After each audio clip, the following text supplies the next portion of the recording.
Alright, today I'm going to talk to you about why college athletes should be paid. So first I'm going to ask you all to do something. Imagine being a college athlete for whatever sport that may be, whether that be football, baseball, soccer, lacrosse, cheerleading, if you want to call that a sport. Next, just a regular day in college. You're waking up early in the morning, probably 4 a.m., because morning practices tend to be conditioning, so practice probably starts around 5 a.m., let's say, and you have to wake up at 4, and then the practice probably goes from 1 to 2 hours. And then after this, you go to class, and you struggle to stay awake because you just woke up at 4 a.m. and you probably stayed up late last night doing homework or something. And while you're doing this, you're also struggling to stay focused. And after your classes, you have another exhausting practice, probably anywhere from 1 to 4 hours depending on what sport you play. And after this, it's time for work. In college, you are not financially stable, we all should know that, and you need to work in order to pay for food and whatever else you need to afford the essentials.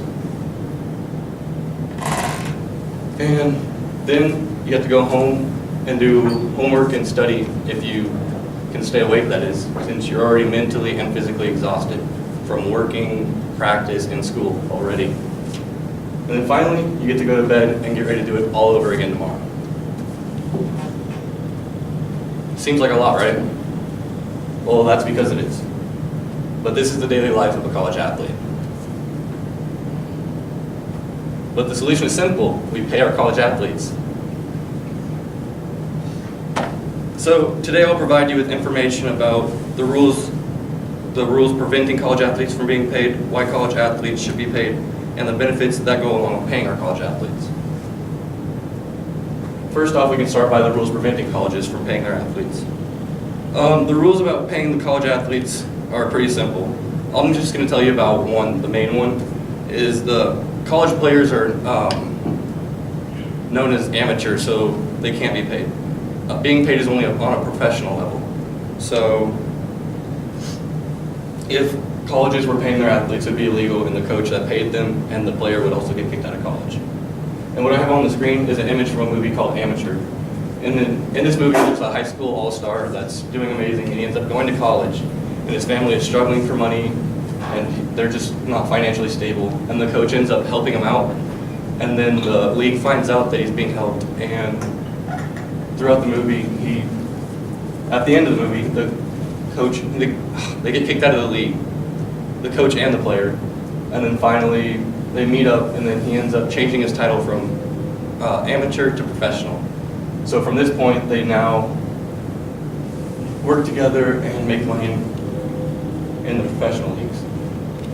Now this is an article, it's called Court Rules Against Paying College Athletes, and it states that the difference between offering student athletes education-related compensation, offering them cash sums untethered to educational expenses is not minor, is a quantum leap. Judge J. Bybee wrote, "Once that line is crossed, we see no basis for returning to a rule of amateurism and no defining stopping point." Which is basically saying once we start paying the college athletes, we can't call them amateur, we can't make money off of them anymore. Now we can talk about the ways that we are allowed to pay athletes. Now there's some sports that will have prizes in them, like golf and tennis, sports that don't get as much recognition. And they can win certain amounts of money for prizes throughout the tournament. And then for some scholarships, there's a bunch of different kinds of scholarships. But for some of them, you can win bonuses throughout the year, and you can get money throughout the year to help you out. But that's usually not how it works. Next, now that I've given you a rundown of the rules, we can now talk about why college athletes should be paid. College athletes have plenty of reasons they should be paid. From their standpoint, it would relieve them of a bunch of stress, and while you're in college, you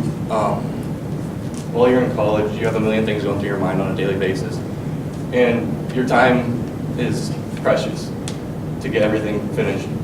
And then there's a saying, having a sport is your job, which I find to be true.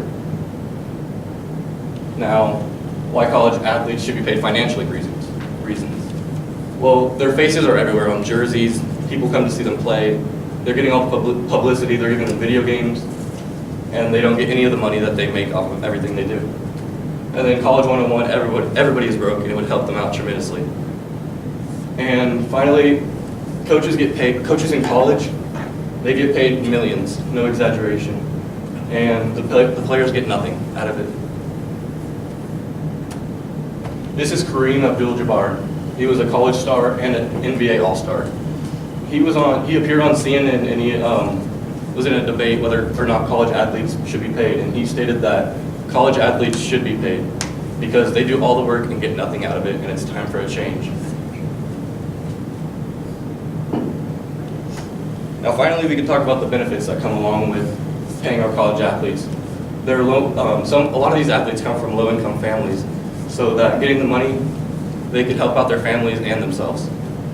And college athletes getting the money they deserve, over the years they should be paid, so getting the money they deserve would be nice.